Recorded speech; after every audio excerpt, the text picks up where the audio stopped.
In this video, you are going to learn how to master the King's Gambit opening with the white pieces, and by the end of the video, you are definitely going to try out this opening in your games and you're going to score a lot. So first of all, this opening is for the aggressive player who likes to play risky chess and wants to have some creativity on the board. So it's a very interesting opening, and Nepo has already made a course on it on the King's Gambit, so let's start. So Nepo is playing against the Alexenko Kirill, which is a very strong grandmaster. So we have 1e4, e5, and on the second move we start the game by playing f4. So why f4? It looks like white is already weakening up his own king. Yeah, that's true. But the second advantage here is, like, white is shifting his side pawn. Like, if black takes the pawn, white can already dominate the center via d4 in the future. And second here, many times white's idea is to simply develop his pieces and at the right time do a long castle and simply expand on the king side and try to go for simply mating the black king. That's it. It's a very interesting opening and we're definitely going to check it out. So after f4, Alexenko Kirill played the move d5. So already there are many ways to continue the position. ef4 is also one of the lines. We are definitely going to see that in the future. But we have d5 for now. d5, what's happening? Like, black is simply opening up the center. Why? Because white's king is already a bit weak. So d5, Nepo decides to take on d5 with e d5. Why not taking f into e5? Because it's already a blunder, because we have queen h4 check. And if you try to play g3, queen e4 check, and this is a very well-known theme where white simply loses the rook. So that's why we take the pawn on d5, because if queen h4 check now, we have g3, and as the pawn is on f4, so there won't be any queen e4 check. So now we have e into f4, which is the main move, and here white simply decides to develop the knight, covering the h4 square. Black decides to play bishop to d6. If black goes for capturing the pawn on d5, white can already play knight c3, developing his pieces with the tempo, attacking the queen, and white is already pretty fine. Like queen e6 check, bishop e2, white is pretty comfortable. Going back a bit, we have bishop to d6. After bishop to d6, Nepo decided to simply push the pawn. And it looks like why black is not capturing the pawn. Now white is simply a pawn up. Definitely white is a pawn up, but here the pawn is not going really anywhere, and black can capture the pawn anytime black wants. So black played c6 in this position, and Nepo decides to play knight to c3. If you try to go for capturing the pawn already in this position, it's already a bad idea.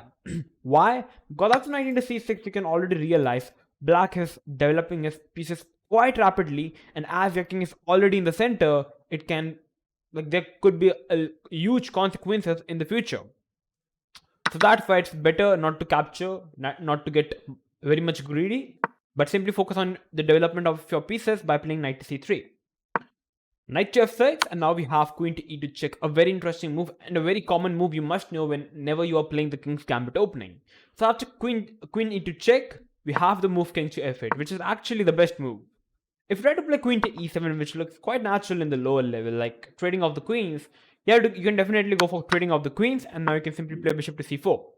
What is happening? So first of all, if I try to simplify the position a bit, here we have the position which is where white is simply better.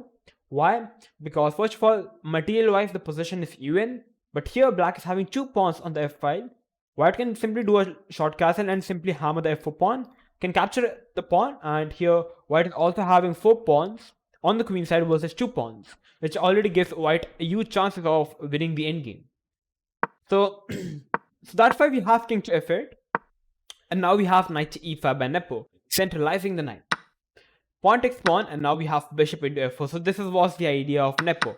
He wanted to develop the bishop, but he at the same time wanted to capture the f4 pawn. So first he played knight to e5, and now he decided to capture the f4 pawn. Knight to c6, and now we finally have a long castle. And now you can already have many ideas available in this position. Black king is on the king side, white king is on the queen side. We have the open f file. You can already sense there is going to be very interesting ways to play with the white pieces, and white is definitely having a lot of fun. We have bishop g4 attacking the queen and the rook. So here the only move for white is to capture the piece back, or else if I try to move the queen, I'm going to lose an exchange, which doesn't make any sense. So Nepo decides to take the bishop into f4, we have king b1. Knight takes, queen takes, and the bishop goes back. So material-wise, the position is even, but like practically speaking, the black king is doomed. Queen to f3, attacking the f7 pawn and also attacking the d5 pawn. We have bishop to b6 by Alexenko Kirill, which was already a bad move. Though black is already bad, if I try to play knight to e7 protecting the pawn, I can play bishop d3, rook f1, maybe even g4, g5 looks good. This is already better for white. So that's why we have bishop b6. At the place of defending the pawn, Alexenko goes for attacking the d4 pawn, which is basically a counter attack. So after bishop b6, Nepo decides to capture the pawn. And after knight into e5, knight into d5, Alexenko decided to play queen to d6. So why queen d6, not going for instead capturing the pawn on d4? Because first of all, there are two ways to capture the d4 pawn, with the knight or with the bishop. So first checking out what happens if we capture with the knight. If I try to capture with the knight, I can now play a very strong move, which is queen to a3 check. This diagonal check is very strong. And black have to play king g8, because if the king steps on the e file, I can start with even rook d4, because bishop into takes, and now we have bishop b5 check, and like it's already a mate after maybe rook e1. Or even queen e7 is also a mate. Yeah, that's pretty. So yeah, so that's why king g8 is kind of the only move. But now here white can already give a check. The king is forced to come back, and now we have knight c6 check, and black is simply losing the queen with a check, and the game is over. White is completely winning.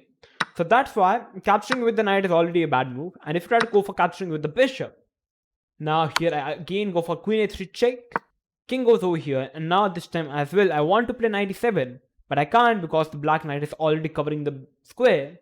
So first I go for chopping of the bishop. I'm a piece up, so black have to recapture. I can play knight e7 check, followed by knight to c6 check, and I'm once again winning the queen and winning the game. So that's exactly what was happening. So Alexenko decides to play queen to d6, covering the e3 square. So after queen d6, we have bishop to c4 by Nepo. Now he's like, okay, you want to capture the pawn, go for capturing the pawn, because my idea, for example, of bishop d4, my idea could be to simply play rook hf1 and also moving the knight at some point, and simply go for a mate. That's it. So capturing the pawn is not really an ideal way for black to continue the position. So instead, Alexenko decides to play f6. But now we have knight to f4, very strong move. Now, like when the pawn was on f7, the e6 was protected, but after f6, the e6 square is a weak square. So white played knight to f4 with the idea of playing knight to e6 check, and when checks are coming up, black is at the verge of getting mated. So here black decides to play rook to e8, covering the e6 square. But now Nepo is like, fine, let me just play c3, defending my d4 pawn, and that's winning.